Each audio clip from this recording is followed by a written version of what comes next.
I guess it's pretty easy for me to talk about, maintain your curve and, tell you to do it. But I want to tell you the loads and the reasons why. Is that if you imagine the load going through my low back, particularly through those discs in my lumbar spine, when I'm standing here, that's about 100% of my normal load.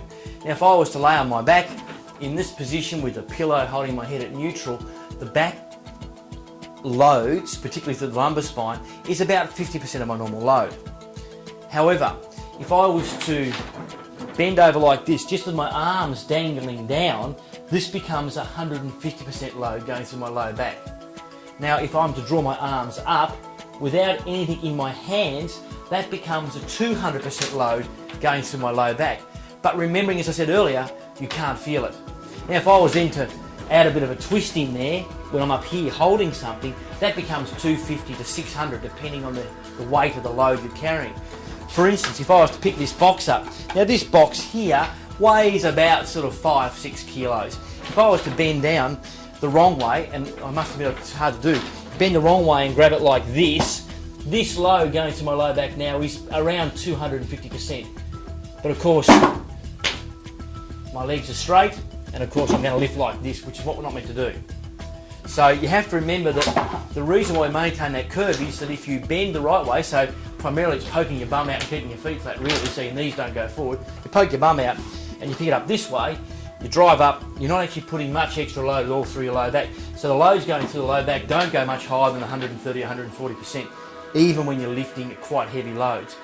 It's important to maintain the low back curve.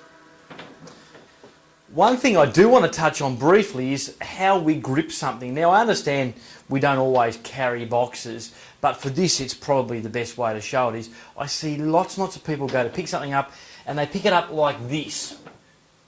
So they grab it in the middle of something, and of course when you grab something in the middle it's unbalanced. So if it's got something that moves within that box or within the sack or the whatever you're carrying, it means the load can change. It can do this or it can do this, which means you're under pressure. It can create a jolt on your back, can create issues, particularly with your fingers and the extensors of your fingers, which creates issues with your elbows and your shoulders.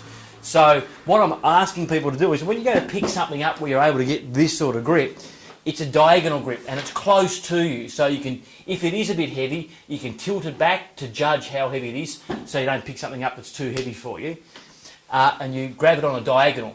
When you're on the diagonal, you're able to drive up and hold it back against your body, which allows you to hold good posture as well. Now, of course, if you grip this way, what it will also do is drag you forward, and that stops you from maintaining a good low back curve. So grip it with the grip, fingers on the diagonals, and holding on nice and tightly. It allows you not only to maintain your curve, but to keep your arms relatively straight where possible. Because when you bend your elbows, it pulls you forward. With your arms straight, you can stand tall, you can still walk and move, but it means that you're able to keep a much stronger position for your shoulders and for your back. Another point on bending and moving that I'd like to make today is about when you have to reach a long way away from you. Now, we've already talked about that we don't want you to lean over like this, we want you to lunge in. But of course, even if you are able to lunge in the right way and maintain your curve, we certainly don't want you reaching out there with your arms straight because it creates a huge load. To give you an idea of the sort of load that goes through your shoulders and upper back with your arms are straight, if you were to hold something here, for instance, if it was this box loaded here, it really doesn't create much more load through your shoulder. But the moment you hold that box, which weighs around 5 kilos, out here, and you hold it there, we all know how heavy that gets really quickly. In fact, for the average length of arm of a human, whatever you're holding out there creates 10 times the load through here. So if this weighs 5 kilos, it's going to create a 50 kilogram load through here, which is a really bad position. But let's just take this a little bit further. For instance, I've got to pick something off the ground or close to the ground, and I do this. Now this is the bend that we see everywhere that we just must avoid. Legs are straight. We bend the wrong way, which means we lose our low back curve. Our arms are straight, and we're picking something up like this.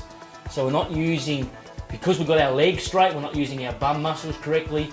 We're not using the abdominals that are really meant to be helping us out. All we're doing is we're picking up like this. Now, we know that if your arms are straight and something's being held out there, it creates about 10 times the load through here.